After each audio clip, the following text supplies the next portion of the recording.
Hello everybody, this is Steve again, and I'm here to ostensibly promote my new book, Stones of Abraham, but I'm also talking a little bit about the self-publication process and sort of the choices I went through this time around.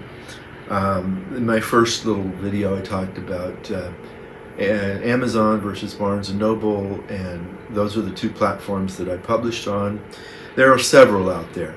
And they basically fall into two categories. One is where you pay some money to get the book published, and the other is free, ostensibly, to the author to publish the book on that platform, but they do take a greater cut when it comes to selling the book. So those are the two trade-offs.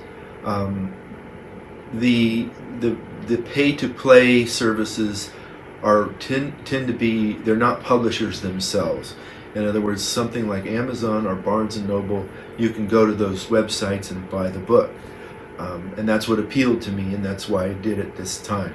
Others are what they call aggregators or distributors, where you publish your book through their service, and then they get it onto Amazon and Barnes & Noble, Thrift Books, and all the other websites where people buy books. I was a little anxious and impatient this time, and I had not used those types of services, so I wasn't sure of them.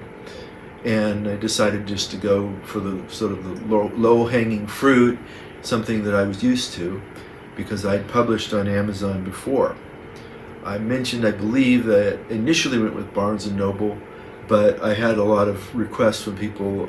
They wanted to buy the book on Amazon, and so I acquiesced and put the book on Amazon as well.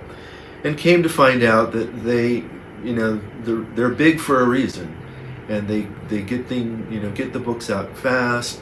The shipping charges are low, if any, whereas Barnes & Noble was a lot slower. And in cases where I have one relative who lives in the boonies in Missouri, and she said they wanted to charge her a lot of money for shipping. So Amazon has its advantages.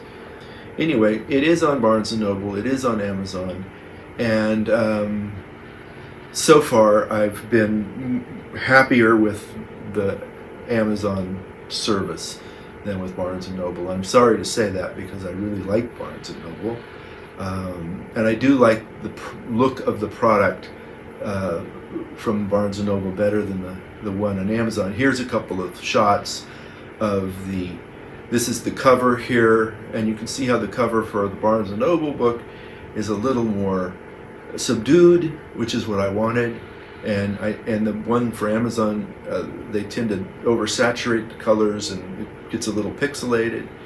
And then let's take a look at the interior here. So here first is a page from Barnes & Noble, and you can see how I think the font is a little tighter, and the margins are a little more even.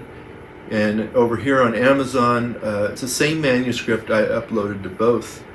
The line spacing is a little different. The font itself was changed, and the margins are a little wider. The page count is actually more for the Amazon book by about 50 pages, which is a lot. So it did some things with the text that I wasn't thrilled about. But as I said, the Amazon publishing service is very quick and cheap in terms of delivery. So there's your pros and cons there.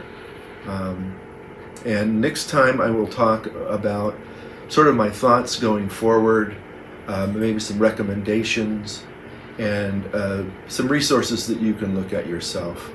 So thank you.